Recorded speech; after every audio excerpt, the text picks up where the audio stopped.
So, you want to buy a casino, free drinks, ringing slot machines, a house that always wins, and a business model that seems, on its face, impossible to lose. Here's the part nobody tells you. The casino doesn't need to win every hand, every spin, every roll of the dice. It just needs the math to work. And the math is so heavily in its favor that you'd assume nobody could possibly lose money running one. And yet, some of the most expensive casinos ever built have gone bankrupt anyway. That's not a contradiction. That's the whole business. And once you understand why, you'll never look at a casino floor the same way again. Let's start with the part almost nobody thinks about first. Before you build a single slot machine, you need permission to exist. And that permission is not like any other business license you've ever heard of. A gaming license is issued by a state or national regulator, and the process to get one can take years, involve background checks on every major investor, and cost tens of millions of dollars just in application and legal fees before a single card gets dealt. In some jurisdictions, there are only a fixed number of licenses available at all, and if none are open, you cannot simply apply. You have to buy an existing operator, wait for the government to open a new bidding round, or go somewhere else entirely. This is the first thing that separates a casino from a restaurant or a hotel. Anyone with enough capital can open a competing restaurant across the street. Almost nobody can open a competing casino without the government's explicit, expensive, and rationed permission. Once you have the license, the next number will genuinely surprise you. A modern integrated resort casino, the kind with a hotel tower, restaurants, retail, and a gaming floor attached, routinely costs billions of dollars to build. Marina Bay Sands in Singapore, one of the most recognizable casino resorts on the planet, cost approximately $5.6 billion to construct, making it, at the time, the single most expensive standalone hotel and casino property ever built anywhere in the world. That figure didn't include the land. It also didn't include the years of construction delays, engineering challenges, and design complexity that come with attaching three 57-story towers to a rooftop platform the size of several football fields. This is not a business you back into casually. It's a business you enter with the kind of capital that most industries never require at all. So now you've spent billions to build the building and license the operation. Where does the money actually come from? The obvious answer is gambling, and the obvious answer is correct, but the mechanics underneath it are more precise than most people realize. Every single game on a casino floor is built around something called the house edge, a small, permanent mathematical advantage the casino holds on every bet placed.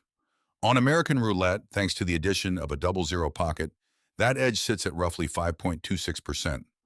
On blackjack played with perfect strategy, it drops as low as 0.5%. On slot machines, depending on the jurisdiction and the specific machine, the edge can range anywhere from 2% to over 10%. None of these numbers guarantee the casino wins any individual hand or spin. What they guarantee is that across millions of bets a day, the outcome converges toward that exact percentage, almost like clockwork. This is the part that separates a casino from ordinary gambling between two people. In a coin flip between friends, either side could win over time. In a casino, only one side has the edge built into the rules themselves, and it never goes away, no matter how the night is going. Slot machines, not table games, are the real workhorse here. They require no dealer, no pit boss standing over the action, and they can run thousands of separate bets an hour across a single floor. Slots typically carry a higher house edge than most table games, and because a slot machine never gets tired, never makes a dealing error, and never takes a break, it generates revenue with a consistency that table games, dependent on human dealers and human pacing, simply can't match. This is why, on almost every casino floor in the world, slot machines occupy more square footage than every table game combined. But table games matter for a different reason entirely, and this is where the industry gets its second major revenue lever. High-stakes players, sometimes called whales in the industry, can wager staggering sums in a single sitting, and the casino's entire relationship with them is built around something called theoretical win. Based on a player's average bet size, the house edge of the specific game they're playing, and the number of hands or spins they play per hour. The casino calculates with real precision what it statistically expects to earn from that player over their visit. A player projected to lose $10,000 in theoretical terms might receive somewhere between $3,000 and $4,000 in complimentary services in return, a suite, private jet transportation, top-tier dining. That sounds generous. It isn't. It's a discount rate calculated against a number the casino is already confident about mathematically. The comp isn't a gift, it's a cost of doing business, priced the same way an airline prices free upgrades for its highest spending, frequent flyers. Then there's everything that isn't gambling at all, and in the modern era, this layer has become enormous. Hotel rooms, restaurants, retail shops, nightclubs, conventions, and entertainment venues generate revenue independent of the gaming floor entirely.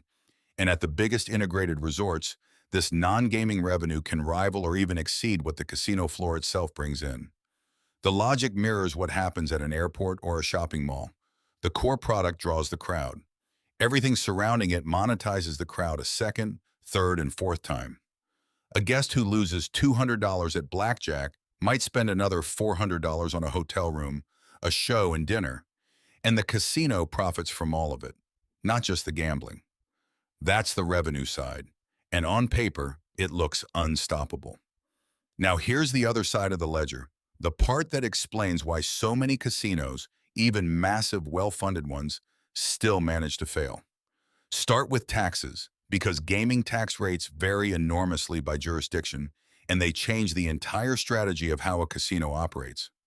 In Nevada, the gaming tax rate sits at a relatively modest 6.75%, giving operators enormous flexibility to reinvest in promotions and player rewards.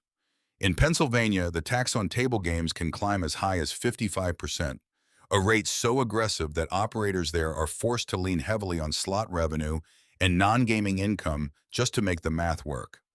The same casino, the same games, the same house edge can produce wildly different profitability depending entirely on which government is taxing it. Then there's the building itself, and a casino resort is one of the most expensive structures in the world to operate day to day. The power plant alone at a large integrated resort has to run climate control, lighting, and mechanical systems across millions of square feet continuously, because a casino floor never fully closes and a hotel tower never stops needing power. Staffing costs are equally enormous. Dealers, pit bosses, security, hospitality staff, and maintenance crews all have to be paid around the clock.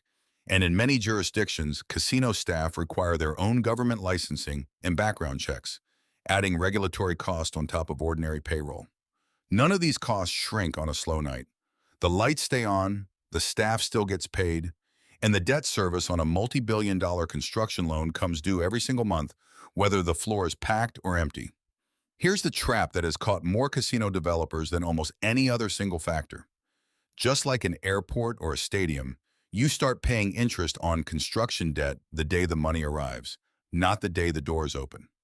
Every month of construction delay is a month of interest accruing on billions of dollars while generating zero gaming revenue. And unlike an airport, where the asset is a genuine regional monopoly, a casino almost never is. Competitors can, and do, open nearby, and unlike scarcity-protected sports leagues or regulated airports, gaming markets can become saturated fast, turning a once profitable region into a shrinking pie divided among too many properties. To understand how badly this can go wrong, look at the Revel Casino in Atlantic City.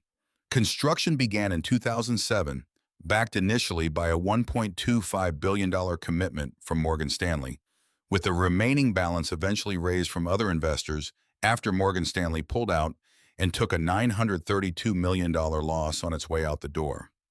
The project broke ground right before the financial crisis hit, and construction dragged on through the downturn, ultimately costing approximately $2.4 billion, making it the most expensive casino ever built in Atlantic City's history. When it finally opened in April 2012, with Beyoncé headlining the launch, the ambition was to create something entirely different from the rest of the city's aging casino strip, a smoke-free resort with high-end dining and no traditional players club. It didn't work. Within a month of opening, Revel's gambling revenue ranked near the bottom of Atlantic City's declining casino market. the exact opposite of what a $2.4 billion flagship property was supposed to achieve. The design itself worked against it. Guests entering from the boardwalk had to ride an escalator up 4 full stories just to reach the gaming floor, and the layout wound in a circular pattern instead of the straightforward design gamblers were used to elsewhere in the city. The smoking ban alienated a huge share of traditional casino customers. The absence of a buffet and free shuttle buses, both industry standards at the time, cut off two of the most reliable ways casinos in that market pulled in daily visitors. By the time management reversed some of these decisions, it was too late. Revel filed for bankruptcy in March 2013, less than a year after opening. It filed again the following year. In September 2014, after burning through hundreds of millions of dollars in losses and failing to find a buyer willing to keep it running as a casino, Revel shut its doors for good, just over 2 years after that Beyoncé headlined opening night. A Florida developer eventually bought the property for $82 million, roughly 4 cents on every dollar it cost to build. The building didn't fail because the house edge stopped working. It failed because everything surrounding the house edge, the design, the timing, the debt the market had opened into, was built on assumptions that turned out to be wrong. Now compare that to Marina Bay Sands, a project that, on paper, looked even riskier. At $5.6 billion, it was more expensive than Revel by a wide margin, and it involved a construction challenge. 357-story towers connected by a rooftop platform the length of several football fields that engineers openly described as one of the most difficult builds in the world. But the fundamentals underneath it were completely different. Singapore issued only a small fixed number of casino licenses for the entire country, creating exactly the kind of protected scarcity that Revel never had in an oversaturated Atlantic City market. Within 8 months of opening in 2010, Marina Bay Sands had already posted a $600 million operating profit, an extraordinary result for a property still in its infancy. Today, the property regularly generates well over $1 billion in quarterly revenue, with the casino floor and non-gaming operations both contributing enormous margins, and its owner has described its financial performance in recent years as effectively unprecedented in the entire global gaming industry. The difference between these two outcomes wasn't the size of the check written to build them. Revel was actually the cheaper project. The difference was scarcity, timing, and execution. Marina Bay Sands opened into a market with a hard legal cap on competition, backed by a government actively trying to make it succeed as a tourism anchor. Revel opened into an oversaturated, declining market during an economic downturn, with design choices that fought against its own customer base from day one. Same industry, same underlying mathematics, completely different structural position. That brings us to the structural risk sitting underneath this entire business, and it isn't the house edge at all. It's regulatory and reputational fragility. A casino's entire existence depends on a license that a government can revoke, restrict, or simply decline to renew, and unlike an airport's runway or a stadium's field, a gaming license is a piece of paper, not a physical asset you can point to and say, "This is mine no matter what." A single major scandal, a money laundering investigation, a regulatory violation, a change in a jurisdiction's political leadership can put an entire multi-billion-dollar property at risk in a way that few other real estate assets ever face.